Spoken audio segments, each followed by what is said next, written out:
So I really wasn't sure how to make this video or really what to talk about, but this idea came to my head when I unlocked the Holger 26 variant today at level 85 in the Battle Pass system, and that is the fact that we're not really rewarded within Modern Warfare. Now what that means to me is basically when we unlock the different types of blueprints, be it common, rare, epic, or I guess heroic, whatever you want to call it, legendary, we don't really get much with those, and what that means to me is basically we don't really get anything new, different. I mean, sure, they look different, but essentially you can make all of these variants just by simply unlocking all the attachments and equipping them in the right space, the right order, and the right combination. And that's really disheartening because it doesn't really make a lot of sense to me as far as the Battle Pass system goes when it comes to rewarding blueprints or blueprints in general. I mean, obviously we get the 2 weapons for free and that's wonderful, but at the same time, what's the point of even unlocking anything within the Battle Pass system? It's not really worth the grind besides the COD points and the weapons. All of the stuff is cosmetic, and this made me wonder about Season 2 and the future of Modern Warfare and what it's going to do as far as the, reward system in the future. But then I saw something that really piqued my interest. I was going through my weapon charms and I saw a supply drop weapon charm. This made me think, are they actually going to induce supply drops within the system, and are they actually going to do anything as far as changing the way that blueprints feel? And what I mean by that is, are they going to add any kind of blueprint that actually has a game-changing stat to it, or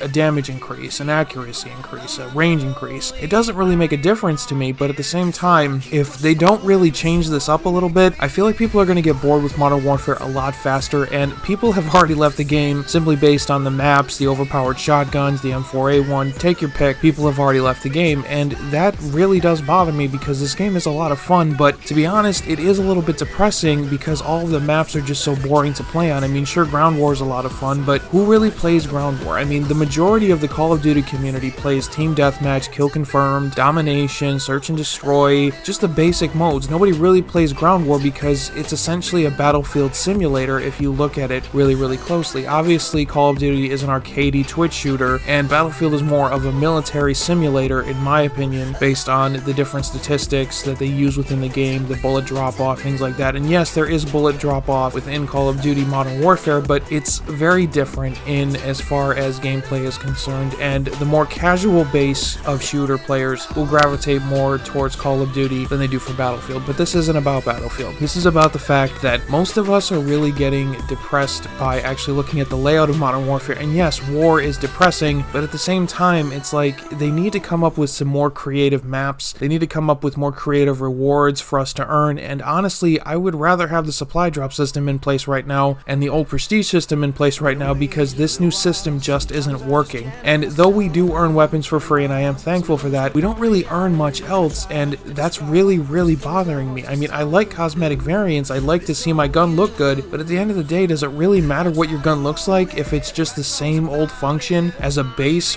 variant of that particular weapon? Back in Infinite Warfare, if you got a variant of a weapon, it came with a certain attachment pre-built in. It came in with the ability to use a deatomizer strike. It came in with a different damage increase, range increase, accuracy increase. All this stuff was in that type of weapon, and I kind of wonder why they took that out this year. Season 2 is coming up really, really soon, and for those of you who haven't actually unlocked everything within the Battle Pass, that includes me too, we're left wondering, what exactly is Infinity Ward planning for Season 2? Are they just going to throw remake maps at us? Or are they actually going to create a new map for the game that people like Shoot House? Shipment and Vacant have had mixed reviews. Shipment is really, really bad. The spawns are terrible, and people really do like Vacant, but at the end of the day, are they really just cutting and pasting every single year? And that's what it really feels like this year, is a cut and paste kind of year. But this has been kind of like a rant video, but I had to get all this out there. And just let me know what you guys are thinking down in the comment section. Is Modern Warfare starting to bore you? Are you unhappy with the rewards you're getting? And do you think the supply drop system will return? And honestly, do you really want the supply drop system to return? Just let me know down in the comment section what you guys think. This is Hades Gaming, signing off. Have a good night, guys.